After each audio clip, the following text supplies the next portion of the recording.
Welcome to Module 5 of Administration Code Regulations Training 703 KAR 5080. My name is Shara Savage in the Office of Assessment and Accountability. During Module 5, we will cover the administration code of any state assessment. It is vital to think about test security, seating charts, administration practices, and test materials. What does test security monitoring look like? What is appropriate and active monitoring? Testing staff occasionally walking up and down the aisles of the classroom, staying visual at all times, and ensuring technology is not being used by students. Other vital considerations are essential to active monitoring, such as test administrators must be careful not to influence or take ownership of student responses in any manner. This may require suspending some actions that are routinely done during instruction. It is acceptable to advise all students before testing begins at the 5-minute warning to do such things as double check their work, look for items they may have forgotten to answer, and mark answers clearly by completely filling in the circle. Test administrators should make sure at the beginning of each testing session that students are in the appropriate area of the test booklet and student response book. As part of monitoring, test administrators should make sure that students do not get off track in their work. It is not acceptable to encourage students to edit their responses by providing an evaluation of student work through tone, gesture, or phrase such as, "You can do better," or "You can write more." Coaching, editing, pointing out errors, or missing answers in the student's work or any item of the test to improve student scores is not acceptable. No one at any time is to alter student answers. Doing so could lead to sanctions by the Educational Professional Standards Board. Altering student answers does not solely mean physically altering, but also means such things as leading, coaching, or giving answers. Are breaks acceptable? Interval or restroom breaks are at the discretion of the school or district and held between test sessions. Refreshment breaks are acceptable. However, it is crucial that materials are collected, secured away from students, and students should be monitored at all times. For example, if students are taking a stretch break, the materials need to be collected and secured. If the students are in a standing position, the view to all materials are blocked, allowing for pictures to be made of test materials. If schools or districts have approved interval or restroom breaks, the length of time, refreshments served, and monitoring of the students must not affect the integrity of the testing in any way. It is advisable to schedule tests to avoid conflicts with lunch. However, if a lunch break is required during testing, lunch shall be brought to the students in the testing area. If there are too many students for this to be reasonably accomplished, test materials should be secured. The students shall be escorted to the lunchroom, told not to discuss the test, and sufficiently monitored to prevent discussion of the test items during the entire lunch period, and escorted back to the testing area. In the test preparation activities, we saw how to create testing charts. Now that it's time to test, what do we do with these seating charts? It is time to update your seating charts. During the assessment, it is vital that seating charts that you created during your preparation for the assessments be updated with current testing information. The seating will need to be kept on file in case it's needed later if questions arise. During the administration of state assessments, it is important to consider best practices on testing time, accommodations, testing order, testing materials, and student behavior. Let's take a closer look at what regulation says about these best practices. Following testing times are essential for reliable testing administration. Students who miss or leave a test session due to reasonable circumstances may pick up with the next test item and use the remaining allotted time during a makeup session. Test administrators should note the balance of time remaining for students leaving during a testing session. The student cannot return to a previously answered item.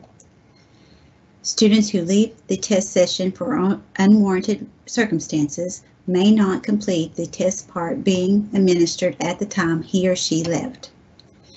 Student absences must be excused for valid reasons, for such absences caused by student illness, injury, or serious family personal circumstances in order to participate in makeup testing. Principals should make the determination as to whether or not the absence is legitimate. KDE recommends that students test with their peers following an absence. Makeup sessions should be done as soon as possible for the missed test parts. For legitimate absences, students are allowed to pick up with the first unanswered item and are allowed the balance of allotted time to complete the test session.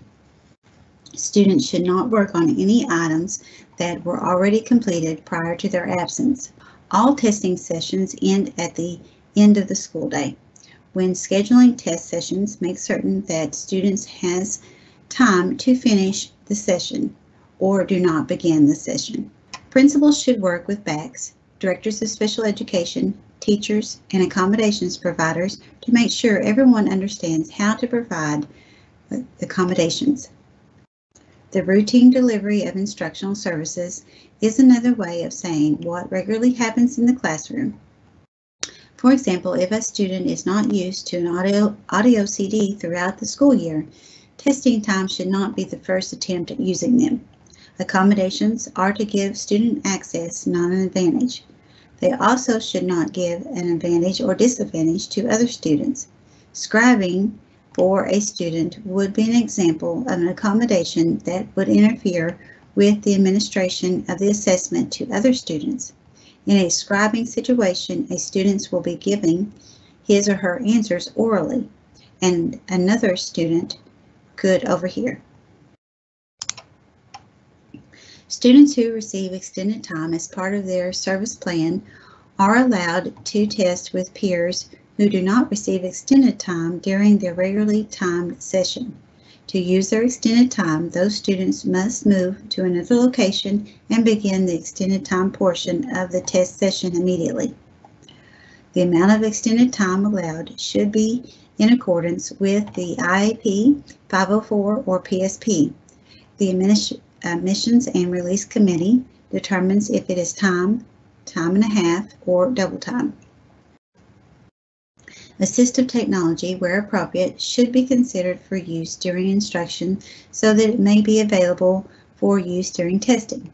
The use of technology lowers the number of humans needed to provide accommodations. However, if a shortage of personnel occurs, the test schedule can be altered to meet student needs.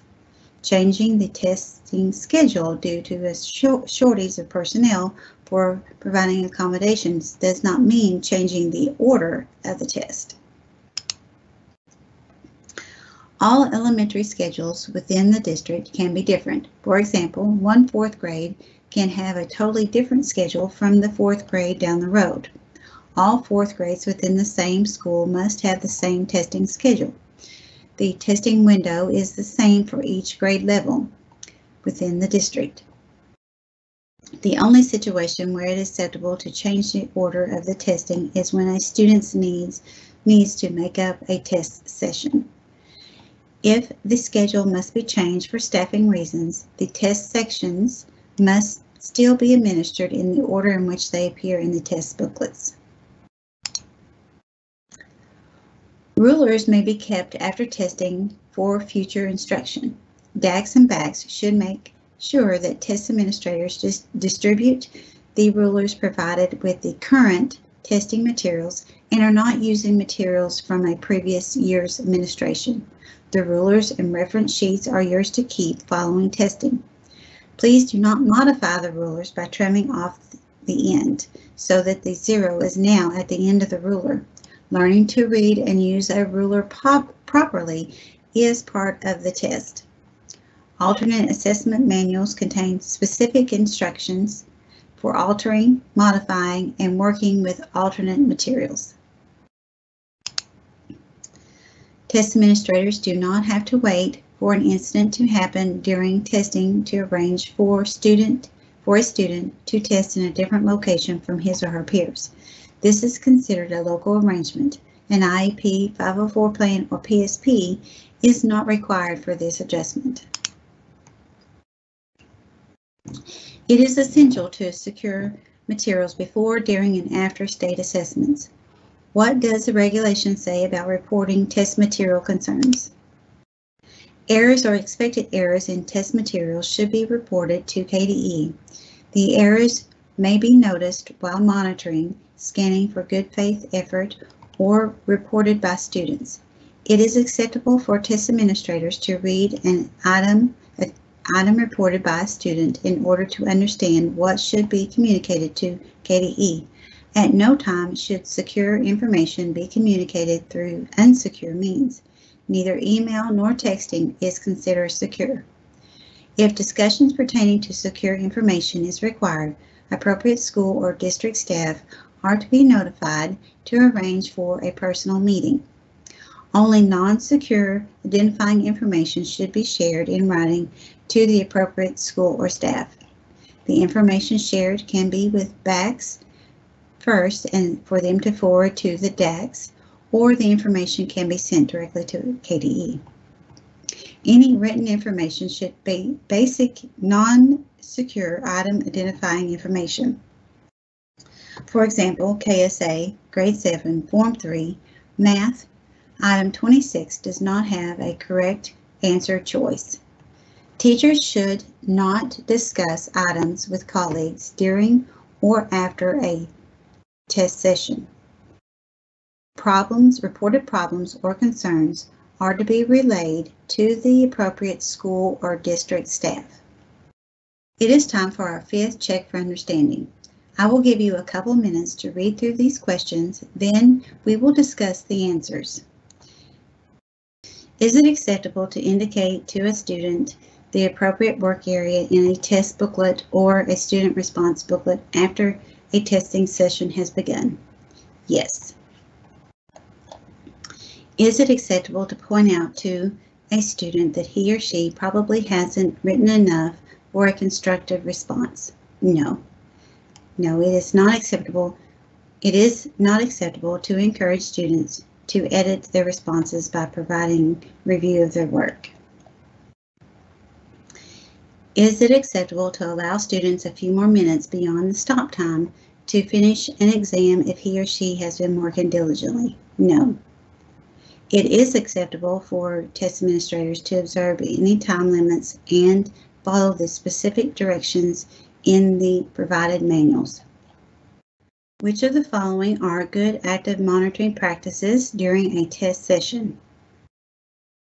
Select all that apply. So A and C are the correct answers. Test administrators are to circulate throughout the testing site during the testing sessions. Principals and district administrators shall ensure that proper monitoring occurs. This concludes Module 5 of 6 of the Administration Code Regulation. Please review all 6 modules to complete the Administration Code training. If you have questions, please contact us at KDE DAC Information by email at dacinfo@education.ky.gov or give us a call at 502-564-4394. And thank you for participating in this section of the training with the Office of Assessment and Accountability.